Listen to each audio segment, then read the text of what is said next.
Can a single word change an entire life? Can a single word change your entire perspective on yourself? Do you sometimes wonder what other people think about you when they first meet you? Take me. When I walked in here, you probably started the assessment process and gave me some labels. A woman, a speaker, strange clothes wearer, stick walker. Sounds like a weird cousin of Luke Skywalker, probably. A limper, temporary or chronic one? If temporary, what happened, you might wonder. But if chronic, then disabled. And you'd be kind of right.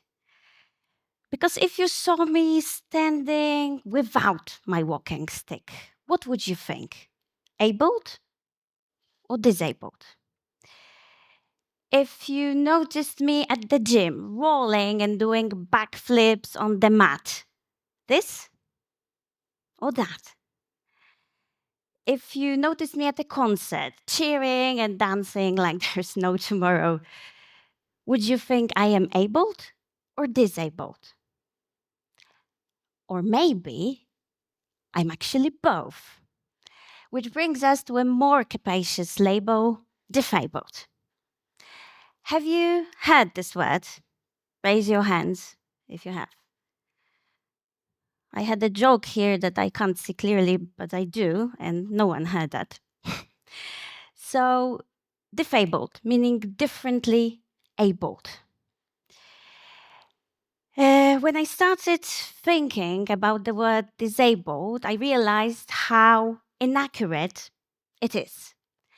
Because on the one hand, when I wanted, for example, to join sports classes, I had to inform that I don't function 100% well. But on the other hand, I somehow came to these classes, assessed that I could give it a go, so I wasn't fully disabled either. So who the hell was I? And then it hit me. No worries, just figuratively. Disabled, differently abled, having different abilities. As no one on this planet has the same set of skills, and everyone is good at something else. And that's beautiful, and it deserves a proper, inclusive name. I looked up this word on the internet. I found some hashtags, so there has already been a need for calling things differently. I also found someone who popularizes this term outside Europe, in the US, I think that side. The person who champions this shift in a language is Michael Kutcher. Yes, you probably guessed it right. He's Ashton Kutcher's brother. You know, Ashton, the actor. And Michael is challenged with a condition which affects brain's ability to control muscles, so your body doesn't always exactly do what you want. And Michael has been strongly advocating for diffability. Therefore, I'm not the only one. So why such a need for advocacy for diffability? Let's go back to 1929, I promise just for a second, and the beginnings of Sapir-Whorf hypothesis, also known as linguistic relativity. It suggests that language the person speaks influences how they understand and perceive the world, and that different languages lead to different worldviews. So, in other words, language influences thought and perception. Okay, so coming back to the term disabled in English language. First that comes to my mind is when you decide to enable or disable a function in a computer software.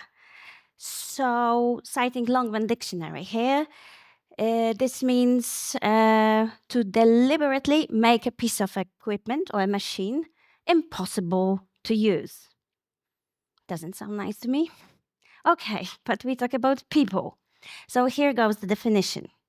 Someone who is disabled cannot use part of their body properly or cannot learn easily. just slightly better. Okay, and what happens? Sorry. So, yes, of course, this describes the situation, your physical or mental condition. But what happens when you apply it to yourself fully? You become your condition. And yes, of course, it has a major impact on your life and influences your daily and nightly routines. But what about the whole rest of you? Where is it? And I forgot. And where are my notes? Michael? Thank you very much. Written down. Handwritten, sorry.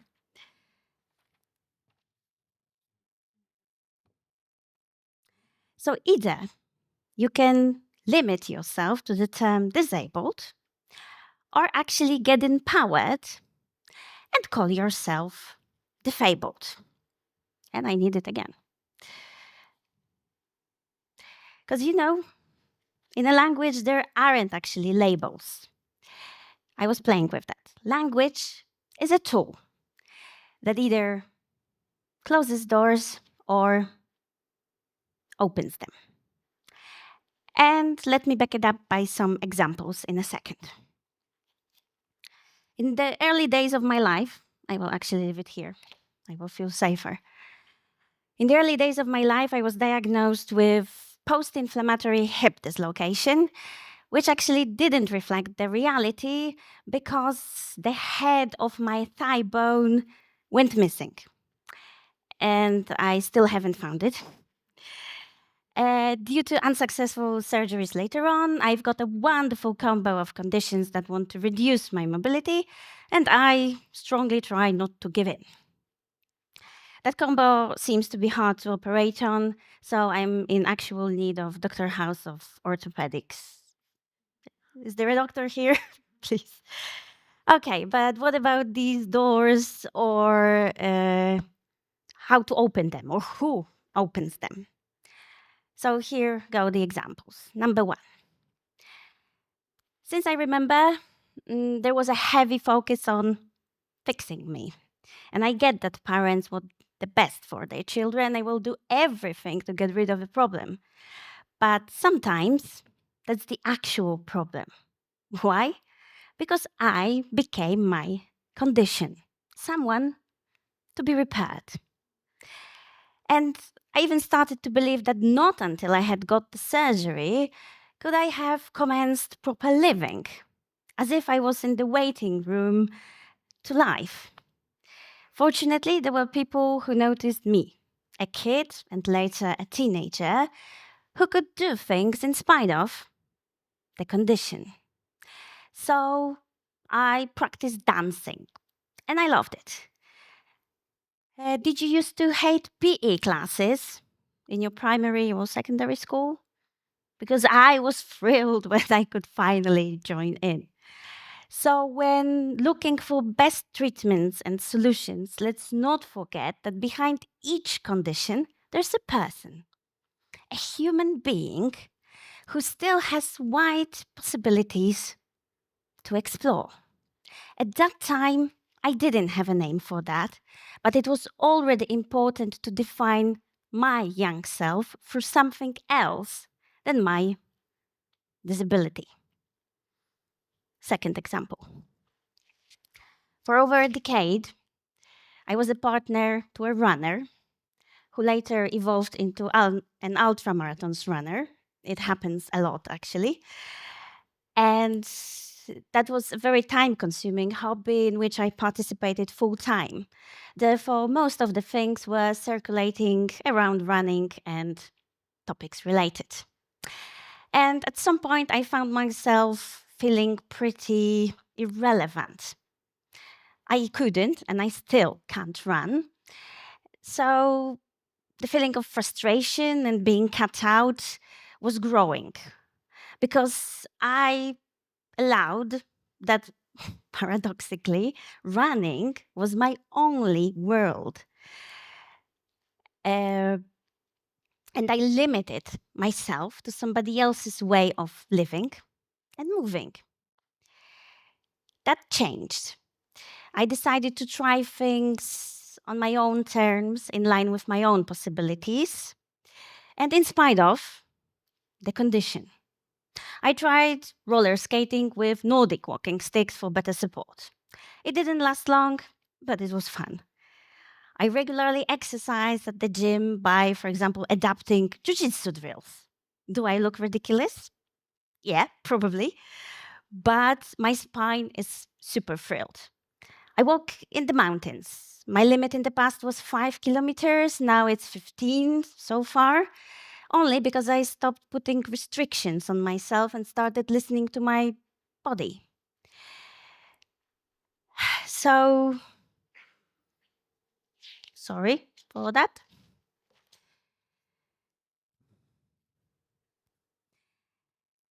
And do I do anything else? Yeah. And I also go to concerts and I cheer and dance there like there's no tomorrow. Do I suffer after all this physical effort? Yes, I do. But you know, it's worth it. It puts a smile on my face because I keep exploring my possibilities and they are still pretty wide. So I was finally able to do it because I could define myself finally not through the prism of my disability, but all the rest of my diffabilities. And the last story, I've been working with language in various areas, and one of them is teaching English. And I had a student with dyslexia. So he came to me because he had bad grades because of spelling errors. So one option was to drill him with spelling exercises and keep dyslexia in the center. The other was to actually notice his various strengths, name them, and focus on them. And that was openness, courage to speak in front of the class, and not being afraid. So the tactics was simple. Having all homework always done so he could present it at lessons. Taking up all the extra assignments so he could get extra grades. We naturally prepared for the tests, but we knew that the scores wouldn't be high. Nevertheless, end of the year grade was pretty great. Yay! Just because of the extra effort and work that my student put. So having difficulties in one area does not exclude having strengths in the other. And it's crucial to notice them and name them properly. Diffability. One word to rule them all. The mindset and the willingness to see what else is possible. Next page. Okay, so these were my stories. What about the rest? Imagine that in this room there is a whole world population downsized to 250 people. Got it? So, do you know that 1, 2, 3, 4, 5, bingo. Every 6th person in here is dealing with some sort of disability? That gives us already 40 people here. And now let's zoom out. According to World Health Organization, as of March 2023, an estimated number of people experiencing significant disabilities, not to mention the lighter forms, is 1.3 billion. This represents 16% of the world's population, or 1 in 6 of us. And this number is actually growing because of an increase in non-communicable diseases like diabetes, heart disease, and people living longer. So, should we still define 16% of humanity by what they lack instead of what they can do? What would happen if we started using the word, for example, diffability? Imagine schools where children are, or students are not separated by special needs, but they are supported by special strengths. Imagine infrastructure, public spaces, bus stops, concerts, exhibitions, etc., that anticipate different levels of abilities. And I'm not only talking about people with significant health challenges. I'm talking about the elderly, the people with strollers, parents, people who have temporary mobility issues because they broke their limb or they have just run a marathon, for example. Imagine job interviews that don't focus on what you cannot do, but on what you can do differently and why that's valuable. Imagine job conditions where remote recruitment isn't an issue. And the possibility to work remotely can be also related to the fact that one needs to rest their back every 60 minutes of sitting. And finally, imagine you, the people, who shift their focus from what you lack to what you can do. So, language is a design that impacts the interface of our reality. Redesign that language, and our life will change.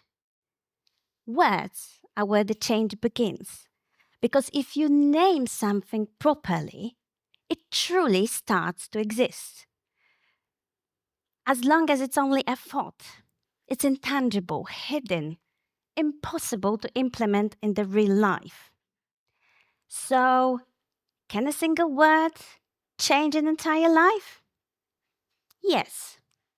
For me, that word is diffability, and it changed mine. When you get back home this afternoon, I encourage you to take a close look at yourself and focus on what you can do, on what you already have, on your capabilities. Hands that can reach for whatever you want. Eyes that can see far beyond the obvious. Legs that literally or figuratively remind you that you can always take the first step. So here's my invitation. Next time you see someone who thinks, speaks, or moves differently, don't look for what's missing. Look for what's possible. Notice it, name it, and celebrate it. Thank you.